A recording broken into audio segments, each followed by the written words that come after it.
গাঁদা ফুলের বাগানে দেখুন। আর এই যে একজন আছে দেখেন, সারাক্ষণ এক একটা দুষ্টুমি করার জন্য রেডি, সে এখন কান্না করছে। আর এই একজন দাঁড়িয়ে দাঁড়িয়ে দেখছে কি করব। আসো আসো আসো। প্রতিদিন আমি আসি আর এই পেয়ারাগুলো দেখে যাই, কিন্তু পেয়ারাগুলো অনেক উঁচু দেখে আমি পারতে পারছি না। দেখতে পাচ্ছি, দেখা যাচ্ছে এগুলো কয়েকদিন পর পেরে ফেলবো।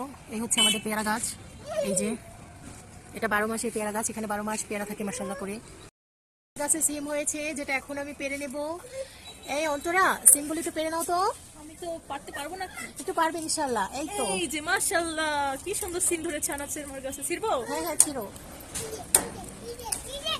ওই যে আরেকটা, ওই বড়টা ছিঁড়ে নাও। এটা হ্যাঁ মাশাআল্লাহ অনেক ভালো ফলন হয়েছে তো। দেখেন, এই আমার গাছে প্রথম সিম ছিঁড়ে নিলাম, যেটা দিয়ে আজকে সবজি রান্না করব। এই দেখেন, সিম ছিঁড়তে পারছে না দেখে শিয়া বাকি কত কিছু বলছে, মানে সিম ছিঁড়তে পারছে না দেখে আমার দোষ। দেখেন পারি না, ছিঁড়ে ফেলেছে। এখন দাঁড়ান, সবগুলো একসাথে করে আপনাদেরকে দেখাচ্ছি। মটরশুঁটি কেটে ছিঁড়ে নেই, নতুন নতুন এবছর বেরিয়েছে, এটা হাইব্রিড মটরশুঁটি। দেখেন, তো দুঃখের বিষয়, এখানে দুটো বড় বড় সফেদা ছিল, সেই দুটো পাখি ছিঁড়ে নিয়ে গেছে বাদুড়ে, তাই আমি এই সফেদাগুলো সবগুলো ছিঁড়ে ফেলবো। তো ছিঁড়ে আমি কাঁচাগুলো ছিঁড়ে ফেলছি, ছিঁড়ে আমি জাগ দিয়ে রাখবো, পেকে যাবে। কারণ এত কষ্টের ফল যদি খেয়ে ফেলে সবসময় পাখিগুলো, খুবই কষ্ট হয় জিনিসগুলো। খালি করবো না, এটা থাক, আর ওখানে কয়েকটা আছে সেগুলো থাকুক। দেখেন গাছটার কি অবস্থা। আসলে আমরা তো চট করে ভিডিও করে দেখিয়ে দেই মানুষকে কত সুন্দর করে, জিনিসটাকে যে সুন্দর করতে কত কষ্ট হয় এটা একমাত্র যারা ছাদ বাগান করে তারাই জানে, আর নেই। এই দেখেন আমার মিনি, সেও সাথে সাথে ছাদে চলে এসেছে। তার আবার আমাদেরকে ছাড়া ভালো লাগে না, সে এসে বালুর মধ্যে বসে পড়ে।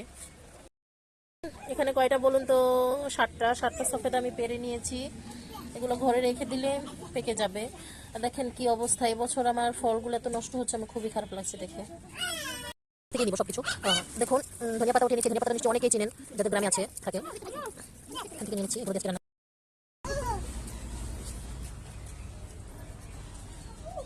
এটা হচ্ছে আনাসের খালামণি, যেটা আমি ভিডিও করতে ভুলে গেছিলাম। এই টমেটোগুলো আমার গাছের ভালোই ফলন হয়েছে, মাশাআল্লাহ বলবেন সবাই, মাশাআল্লাহ বলবেন। হ্যাঁ, এবার পরিশ্রমটা অনেক হয়েছে, তো তার জন্য মাশাআল্লাহ।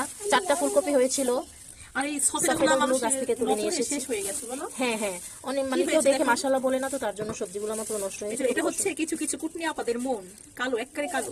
ঠিক বলেছো। আর এই যে খিরাই বলে এটা। হ্যাঁ, এই যে দেখেন, আপনারা যে বলবেন যে না আমি কিনে নিয়ে এসেছি, দেখেন বটু শুদ্ধ আমি ছিঁড়েছি।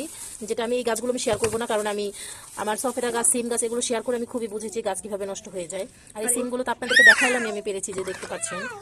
তো এই যে আমাদের ডালাটা, ধনিয়া পাতাগুলো উঠাও নাও। ও আল্লাহ, ধনিয়া পাতাগুলো তুমি এভাবে রেখেছো, আমি মনে করছি কোনো একটা কি পাতা মাতা। এই নাও, এই দেখেন। এটা কি ধনিয়া পাতা? সবাই কমেন্ট করে জানান তো। আশপাশে যে শব্দটা শুনেছেন ওটাই কমেন্ট করে জানাবেন, ওটা কিসের শব্দ।